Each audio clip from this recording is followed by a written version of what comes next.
Attention gamers and non-gamers, I have a game that might interest you, especially for the history buffs. I am going to talk about a series that absolutely nobody knows about. Except the Chinese. So let's get started.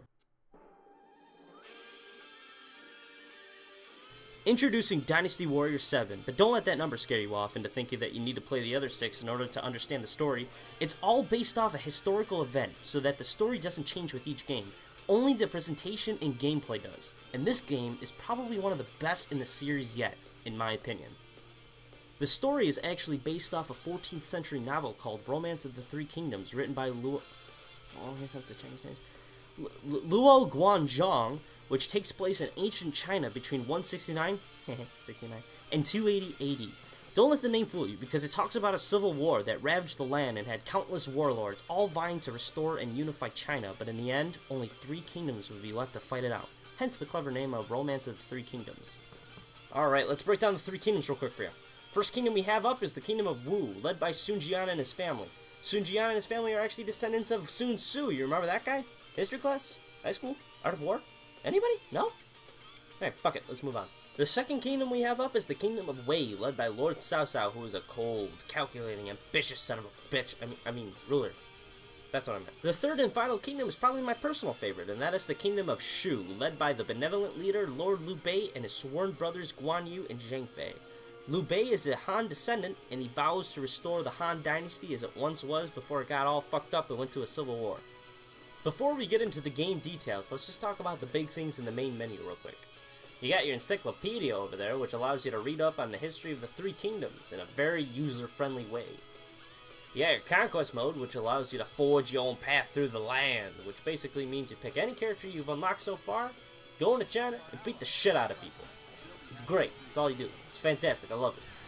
And then we have our main attraction, which is the story mode, which is exactly that. You get to play as any of the 3 kingdoms you want, and very interestingly enough, for the very first time in Dynasty Warriors history, you get to play as Jin, which is actually the epilogue of the 3 kingdoms, which we've never seen before, and it is fascinating, but please, do not choose Jin until you beat the other 3 first. Alright, I think we talked enough about the actual game and the overview of it, so let's get into the details, such as the graphics, the gameplay, and the sound. The graphics of this game aren't anything special worth talking about. I mean, the backgrounds and battlefields are bland, even in the cutscenes. There really isn't anything that will make you say, "Whoa, holy shit, we're in China, ancient China," or anything like that.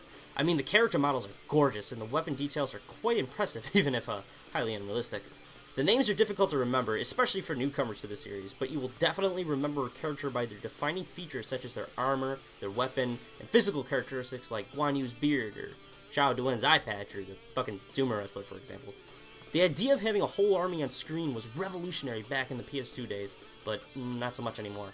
Every now and then when the camera pans, you will see soldiers pop out of thin air, and sometimes even they'll just simply disappear, probably due to some ancient Chinese martial arts, or maybe because of the game's engine. Either or.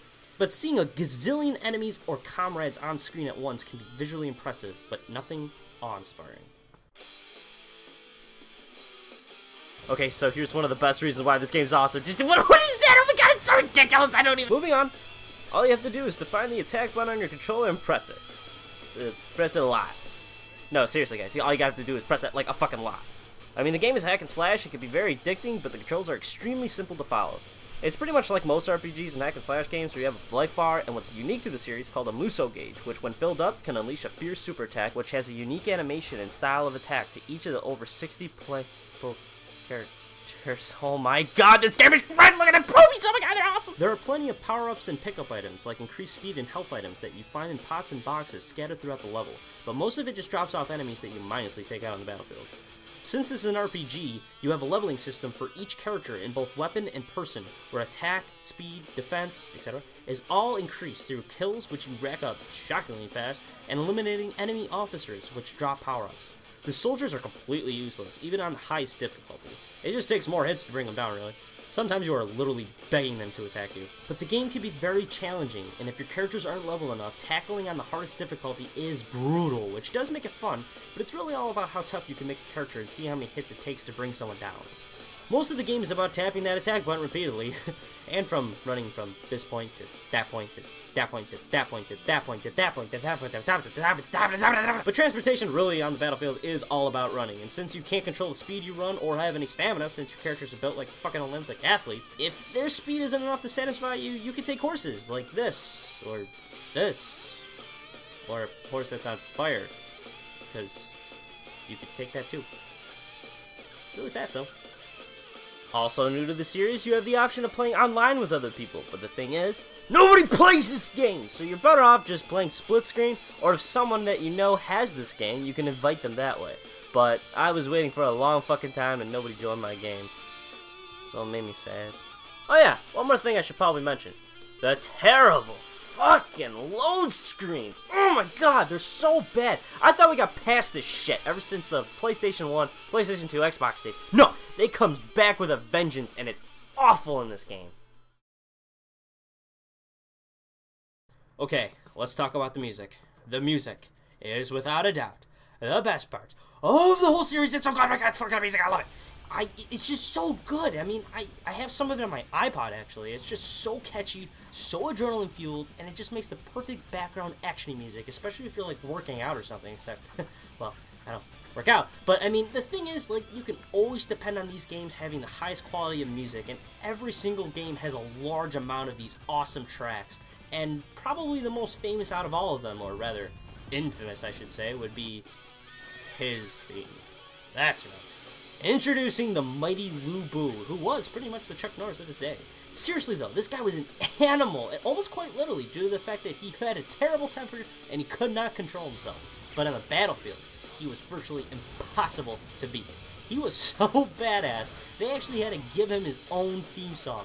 And it just went a whole bunch of different remixes for each installment, and each time it gets better and better and better. But here's the thing, if you're playing this game, and you see Lu Bu and start hearing his theme, you turn around and you run like hell. Hey, what are you doing on my lawn? Oh, I'm sorry, mister. I just... Get the fuck out of here. Oh my god! 10 minutes with the touching lawn. Oh my god, I'm so sorry. Get over here. Get away from me. I'm 10 so minutes. Sorry.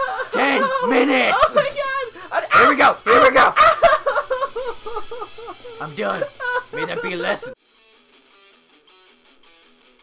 Alright, after watching all of that, I'm sure you guys are thinking, why is one you stupid game nobody cares about because I haven't heard of it, so it's stupid and nobody knows about it. But that is where you are wrong. Wrong. Because, actually, the book that this is based off of is still the most popular novel to date.